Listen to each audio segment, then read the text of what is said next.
आज तो बात होती है विक्ट्री एट एनी कॉस्ट। आज कहते हैं कट थ्रोट कंपटीशन। आपने कभी तर्जुमा किया है ये कट थ्रोट कंपटीशन क्या होता है? ये कट थ्रोट कंपटीशन का हिंदी में अनुवाद करो तो क्या बनेगा? गला काट प्रतियोगिता। कल्पना ही विभत्स है।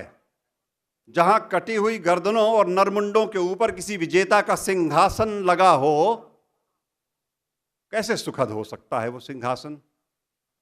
सच बात यह है मेरे अपनों, ध्यान देना, आप बेईमानी और लालच और क्रूरता और दुर्भाव से भरी हुई जीत बड़ी जहरीली होगी, बड़ी जहरीली होगी ये जीत। इस जीत में बीज दबे होंगे आपके अपने हार के, निराशा के, अवसाद के और विनाश के। दूर रहना इससे आप।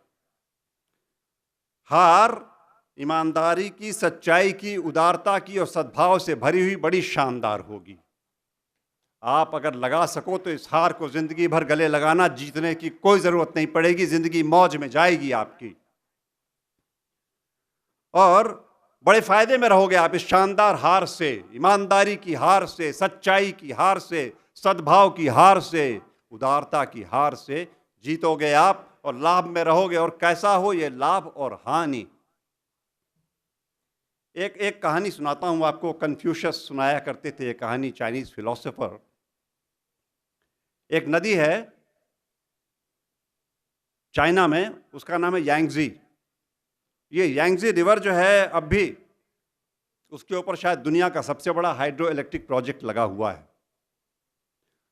और यांगजी रिवर के किनारे कन्फ्यूशियस की उस कहानी का हीरो रहता था, उसका नाम था ज़ैंग।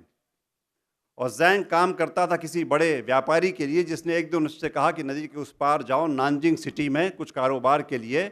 सुबह सुबह जब ये जल्दी पहुंच गया वहां, तो नगर का द्वार अभी बंद था। तब नगरों में दरवाजे होते थे, आपने भी सुना होगा, Delhi gate, Ajmeri gate, Kashmiri gate. वो नानजिंग सिटी का दरवाज़ा बंद था। सिक्कों की थैली को, कपड़े की थैली को सर के नीचे लगा के तकिया बना करके वो लेट गया और सो गया ज़ैंग। और जब उसकी नींद खुली तो दरवाज़ा खुल चुका था, चहल पहल शुरू हो गई थी और ज़ैंग घबरा करके जल्दी से अंदर गया। आधे घंटे बाद उसे याद पड़ा कि वो थैला भूल गया। और ज़ैंग को ऐसा लगा कि उसकी ज़िंदगी ख़त्म हो गई। वो जितने उसमें चांदी और सोने के सिक्के थे, वापस करने में ज़िंदगी गिरवी रखनी पड़ती उसे। बेहाल, बदहवास घूमता रहा, उस जगह पे थैला नहीं मिला।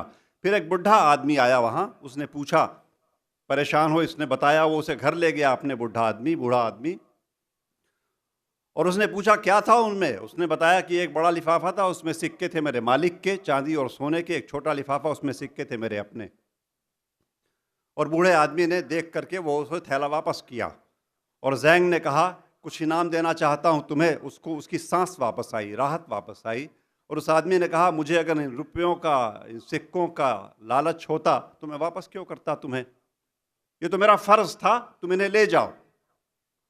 जब बहुत पीछे पड़ा ज़ैंग, तो उस बूढ़े आदमी ने कहा कि अच्छा, कुछ देना चाहते हो तो ये वायदा करो, ये वायदा दो कि जब आगे तुम्हारी ज़रूरत पड़ेगी, किसी को राहत देना होगा किसी को, तुम इन सिक्कों का मुंह नहीं देखोगे। ये वायदा करके ज़ैंग वहाँ से चले आए, अपना कारोबार किया। कहानी अभी ख़त्म नहीं है, असली बात रह गई। ज़ैंग ने वो कारोबार किया। शाम को जब लौटने लग गए यांगजी रिवर के किनारे, तो वहाँ बाढ़ आ गई थी, तूफान आ गया था, तमाम नावें डूब गई थी, लोग डूब के मर रहे थे। और फिर ज़ैंग को वो बात बूढ़े आदमी की याद पड़ी। उसने अपना सिक्कों का लिफाफा निकाला और निकाल करके उसे वहाँ मछुआरों में बांटा और ये सुनिश्चित किया कि दर्जनों वो लोग जो निश्चित मौत के शिकार थे वो बचे। और वो बच के जब किनारे आए तो उन लोगों ने ज़ैंग को घेर लिया। उनमें एक नवयुवक ने कहा, तुमने मेरी जान बचाई है, मैं चाहता हूँ तुम मेरे पिता से मिल लो, बड़ी खुशी होगी उन्हें तुमसे मिलके। और ज़ैंग गया उसके साथ। और आश्चर्य की बात, ये वही बुढ़ा था जिसने सुबह लिफाफा वापस किया था।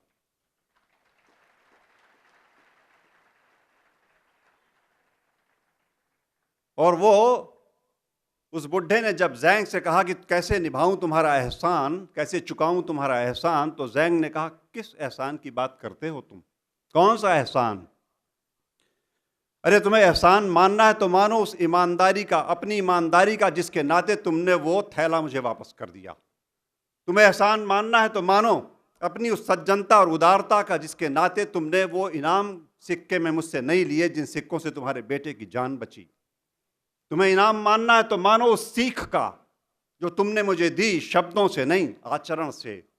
और तुम्हें इनाम मानना है तो मानो उन सत्कर्मों के बीज का जो तुमने मेरी जिंदगी में बोया, अपनी जिंदगी के साथ साथ।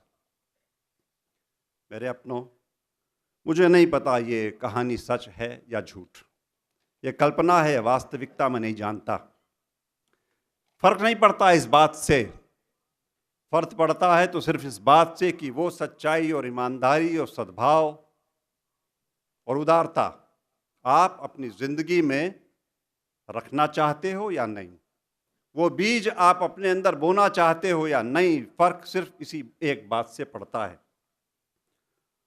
और मैं जानता हूं कि आसान न होगा। ये आप हजारों जो यहाँ बैठे हो आसानी से इसको धारण नहीं कर पाओ। ये छोटे छोटे शब्द हैं, सत्कर्म, ईमानदारी, उदारता, सद्भाव, छोटे छोटे शब्द हैं ये, लेकिन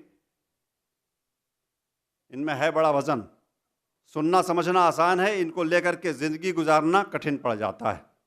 और मुझे पता है कि आप सब के सब ऐसा नहीं कर पाओगे, लेकिन उम्मीद है कुछ तो होगे ऐसे, कोई एक तो होगा ज़रूर। और वो एक जो यहाँ होगा मेरे सामने, मेरा बेटी या मेरा बेटा, जिसे मैं पहचानता नहीं, लेकिन जो इन बातों के वज़न को समझता है, उससे बात करने आया हूँ मैं। और उससे ये कहना है मुझे कि ये वो जलता दिया है। आपको पता, 10,000 बुझे हुए दियों का कोई मतलब नहीं। बढ़िया दिया, अच्छा तेल, अच्छी बाती, उसमें अगर आग नहीं है तो बेकार है, कोई रोशनी नहीं। और एक जलता हुआ दिया कैसा भी हो, वो जला के सारी कायनात को खाक कर सकता है और रोशनी से भी भर सकता है। और आपके बीच में वो एक दिया जो है, उससे मैं बात ये कहना चाहता हूँ। वैसे सबसे एक 4 पंक्तियाँ आपको सुनाता हूँ। दुष्यंत एक कवि हुए हैं, उन्होंने बड़ी अच्छी बात कही थी, आप में से बहुतों ने सुनी होगी, बड़ी फेमस है वो कविता। हो गई है पीर पर्वत सी पिघलनी चाहिए। पीर मतलब तकलीफ, परेशानियाँ। आज देश में, समाज में कितनी परेशानियाँ हैं। हो गई है पीर पर्वत सी पिघलनी चाहिए, इस हिमालय से कोई गंगा निकलनी चाहिए। सिर्फ हंगामा खड़ा करना मेरा मकसद नहीं, सिर्फ हंगामा खड़ा करना मेरा मकसद नहीं। मेरी कोशिश है कि ये सूरत बदलनी चाहिए। और मेरे सीने में नहीं तो तेरे सीने में सही, मेरे सीने में नहीं तो तेरे सीने में सही, हो कहीं भी आग लेकिन आग जलनी चाहिए।